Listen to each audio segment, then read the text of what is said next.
साथीहरू 35 वर्षमा कुरियो, हरेक चुनावमा त्यही पुरानो पार्टी आछ, भोट हालेछ, जिताछ, संसदमा पुऱ्याछ, हरेक चुनावमा सुकुम्बासीलाई लाल पूर्जा दिन्छन् भनेछ, आश्वासन दिएछ, भोट ब्याङ्क बनाएको छ होइन, माखो मारेको केही छैन। हेर्नुहोस्, अब 35 वर्ष हामी चुप लाएर बसियो भने अब सरकार बनेको मात्रै 2 महिना मात्रै भएको छ, अहिले तुरुन्तै विरोध नगरौँ। हेर्नुहोस्, मैले कुरा बुझिसकेँ, अहिले विरोध गर्नुपर्ने अवस्था छैन।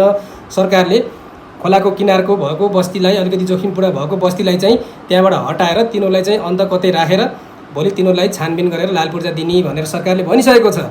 अरू बाँकी जति पनि छन् अहिले नि जग्गामा बसोबास गर्ने तिनीहरूलाई, जुन ठाउँमा छ अव्यवस्थित बसोबासीहरूलाई, तिनीहरूलाई रासो लिएर लाल पूर्जा दिने भन्ने कुरा पनि आइसकेको छ। त्यही भएर अहिले हामी चाहिँ सरकारको तुरुन्तै विरोध गर्नुपर्ने अवस्था छैन होइन। कुनै पार्टीहरूको लैलैमा लाएर हामी हिँड्ने काम नगरौँ। अब सरकारको विरोध नगरौँ, सरकारलाई काम गर्न दिउँ। राम्रो काम गर्दैछ अहिलेसम्म होइन, भोलि पनि गर्नेछ भन्ने आशा राखौँ। बस 35 वर्ष कुरेर बसियो भने अब चाहिँ 5 वर्ष हेरौँ न, 5 वर्षमा केही कायापलट भएन भने बल्ल चाहिँ हामी चाहिँ सरकारको विरोध गरौँला। अहिलेलाई विरोध नगरौँ है।